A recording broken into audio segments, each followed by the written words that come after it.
What's going on, my broskiis? My name is Toadski, back again, here to bring you guys yet another Jujutsu Kaisen fan and parade video. So I think a lot of you guys are jumping into the game now. I've seen a lot of you guys have been adding me up on my friends list. I've posted stuff on Twitter. A bunch of people have been adding me up on the friend invitee mission, so that's awesome. So it's cool that a lot of people are getting into this game because I'm having a bunch of fun with it. But the thing is like, people are kind of struggling, I think, to like understand exactly like what needs to be done when you're starting this game. So this video is going to be just in regards to what are the things you should be looking at doing now that you have started the game, you're building out your account, you're building your team.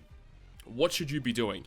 The big thing is that there is this current event right above the quest tab. There is the Homesick Horizon. That is the story event that's out right now, out for another 10 days, as you can see on my screen. This event is really good for the actual rewards that you get out of this. We kind of talked about it in my initial video, but for those Treasure Cruise players that are playing this is very similar to Kizuna Clash, where you go ahead and compete in an event, you get a currency, use that currency to fight the boss, you beat the boss, you get another currency which you can then exchange for items at the shop. The items at this shop are very good. You can see that I'm actually getting quite deep in the prize pools now. I'm at prize pool number 5. I have been resetting basically after I get the main SSR reward. The main reason for it is because I want to get to box 6 as fast as possible in order to get the dupe crystal for the recollection bit. That thing is going to be super good. So basically it counts as like a duplicate upgrade for one of your SSR recollection bits. Very powerful thing, and I assume that these type of items are going to be very rare in this game.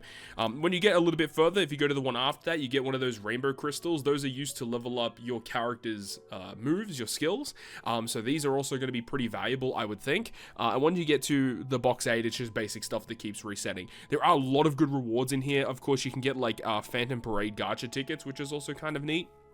But yeah, this is the event that you want to be farming. Now, the thing is how does this actually work? So there is the normal version. You want to just get through this as fast as you possibly can. When you get to the hard version, you can complete each of these 3 times per day. I actually haven't attempted this difficulty of this one yet. I'm not even too sure if I can beat it. I probably should give it a try. But basically, you will earn this currency, the residuals of cursed energy. By completing the hard ones, you get a lot of this material. That is the material that you need in order to take on the boss fight. So that is the formidable battle, and you will see that it starts off at normal, and then as you beat the boss, it will scale up. You don't have to beat this in one go though. You can take multiple runs to clear a boss. The HP will slowly whittle down as time progresses. But the thing is you do get a different amount of material for each one that you beat. So it really comes down to like which of these is actually the best one to straight up farm. Personally, I've been farming the hard mode because the amount of HP that this boss has is not too crazy. I think this boss only has around 500,000 HP. It's not too bad. I can't remember how much HP this boss has. I think it's in the realm of about 2 million. And then I think the top one he has about 3 million-ish HP. Personally, I have been able to beat the hard one in one go without too many issues. So I've just been farming this one personally, to get my rewards. So we're going to go ahead and do that real quick. So let's go ahead and just show it off exactly how this works. So we're going to farm the hard difficulty. Another thing in terms of formations, there are certain items that do give you additional bonuses. So you do see on my Itadori that he actually has a 20% drop bonus, and then the recollection bit that's on Itadori also has a 27% bonus, so that will give you more bonus drops by beating the boss with these characters on your team. This is the current team that I've been using. I did luckily get Nanami. I have been spending a bunch of crystals just because I wanted to get like all the basic stuff out of the way, and we're kind of going to go from there. So this is my current team. It's working really well. I'm happy with everything on here. Let's go ahead and start the battle. And I'll show you guys exactly how this works. So, you know, normally you start at the easiest difficulty. You beat that boss. You unlock this one, which is the one I'm doing right now. Turn off auto because I do not want that on. So this boss only has, as I said, around 550,000 HP, I want to say. Let's go ahead and activate all of our buffs. We'll just do a normal attack with our Satoru Gojo and our other characters. So we'll just go ahead and do this. That's fine. And then we'll eventually start using our buffing special, because basically the Yaga and the Nanami are our really good support units here. These characters have these very powerful abilities that give a lot of bonus stats to our characters. Let's just start. No, actually, with her we can do a regular attack. Let's go ahead and start using this. So this skill from Gojo is so good. It gives you 97% damage dealt bonus for 3 turns.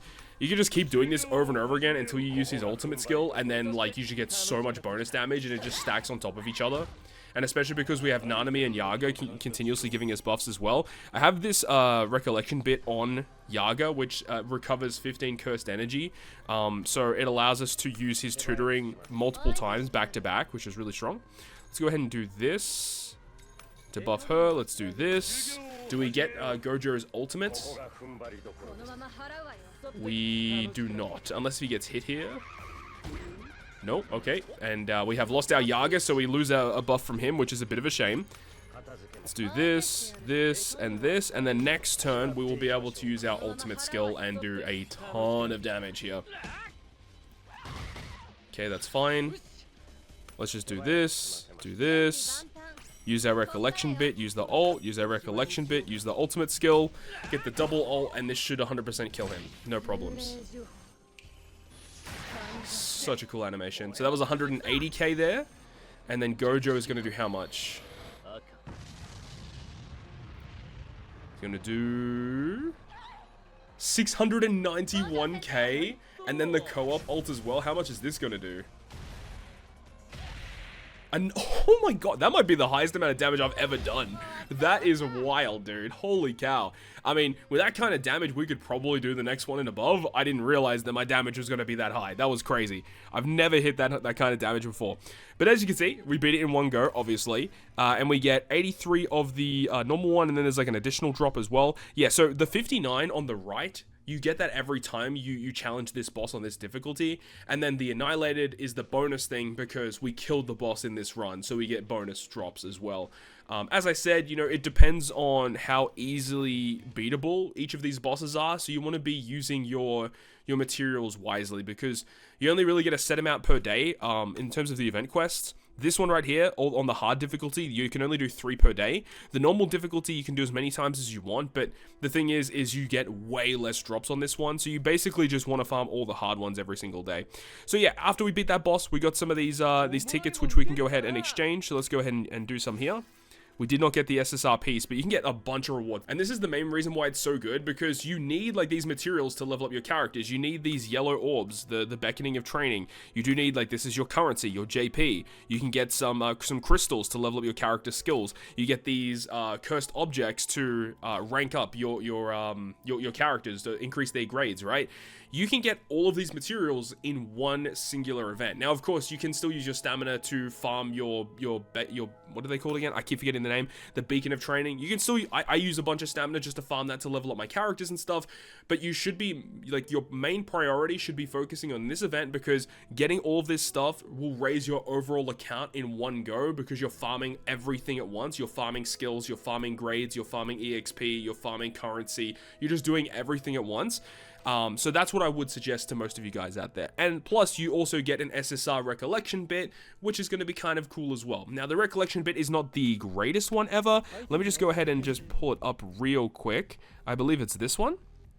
Yeah, this is the one that you get. So this skill here, trigger upon using a command skill, gives 45% physical technique increase to self for one time for one turn. So you basically want to use this on your physical damage dealers. The main one that comes to mind is Itadori. Itadori is a physical damage dealer. This, when you launch it with his ultimate skill, or it can only be used on a command skill, can't even be used on an ultimate skill. So that is kind of a shame, actually. But yeah, it allows you to get 45% damage bonus. So, as I said, it's not the greatest. When you start getting the limit breaks for it, you get this additional effect where it says when the battle starts, you get 10% damage taken decrease, so 10% damage reduction, which is kind of cool, I guess. It does give you additional stats for physical technique and curse technique, so that's also a bonus thing. So you can put on anyone to give them bonus damage, which is kind of cool. But that is the main thing that you should be farming at the moment in Phantom Parade. That's the thing you should be focusing in on for sure. So once again, I'm going to pull up my friend code if you guys want to go ahead and add me. I'll put the ID probably down below in the comment section, of course. Another thing I suppose you should probably take note of as well is that as you start getting people added onto your friends list, I believe once a day you'll get friendship points for however many people are using you on your friends list. and you can go ahead and use these friendship points to just buy a bunch of these materials. I wouldn't really recommend picking up the recollection bits. They're all kind of average, but I think the best thing to buy right now is this. The fact that you can go ahead and just get these free friendship points every single day. You can buy, I think, like around 100,000 of these every single day if you end up reaching the max capacity of like 200. It's just so good. You just get so much additional EXP there. So that's what I would suggest. But that is pretty much going to wrap it up for me, guys. So thank you so much for watching the video. Hopefully this gives you a bit of a rundown in terms of what you should be expecting to do in Fandom Parade right now. Hopefully you enjoyed the video. If you did, make sure to go ahead and leave a like. And if you want to stay up to date with all the content I post, including more Fandom Parade content, make sure to go ahead and hit the subscribe button down below. On that, guys, I'll see you guys within the next video.